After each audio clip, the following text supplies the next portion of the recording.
សូមគោរពនិងសូមជម្រាបសួរពុកម៉ែបងប្អូនសូមស្វាគមន៍មកកាន់ការឲ្យទុំរុយឆ្នោតខ្មែរប្រចាំថ្ងៃទាំងអស់គ្នាសម្រាប់ថ្ងៃទី28ខែ8ឆ្នាំ2025សម្រាប់ថ្ងៃនេះដែរអេដមីនក៏មានតម្រុយឆ្នោតពិសេសនឹងលេខច្បាស់សម្រាប់ចែកជូនពុកម៉ែបងប្អូនយកទៅធ្វើការផ្សងសំណាងផងដែរសូមឲ្យហេងចាក់ត្រូវគ្រប់គ្នាមុននឹងឈានដល់ការឲ្យតម្រុយអេដមីនក៏សូមចិត្តបងប្អូនទាំងអស់គ្នាសូមជួយចុច like និងជាវឲ្យអេដមីនម្នាក់មួយផង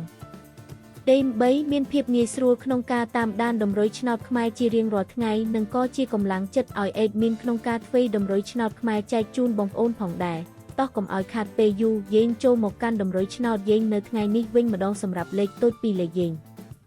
អេដមីនមានលេខ55លេខ62លេខ45 4លេខ15សម្រាប់ប៉ុស ABCD ចំណែកលេខអូសខ្ទង់យើងវិញអេដមីនមានដូចជាលេខ50អូសនឹង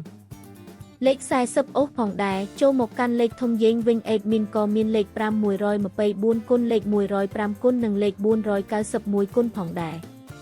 ចាសសម្រាប់វីដេអូតម្រុយឆ្នោតយើងនៅថ្ងៃនេះក៏បានឈានមកដល់ទីបញ្ចប់ហើយនាងខ្ញុំក៏សូមជូនពរបងប្អូនទាំងអស់គ្នាដែលស្រឡាញ់និងចូលចិត្តលេខអេដមីនយកទៅធ្វើការផ្សងសំណាងសូមជូនពរឲ្យមានសំណាងល្អមានលាភមានជ័យហេងចាក់ត្រូវគ្រប់គ្នាសូមអរគុណសូមជម្រាបលាជួបគ្នានៅថ្ងៃស្អែកបន្ត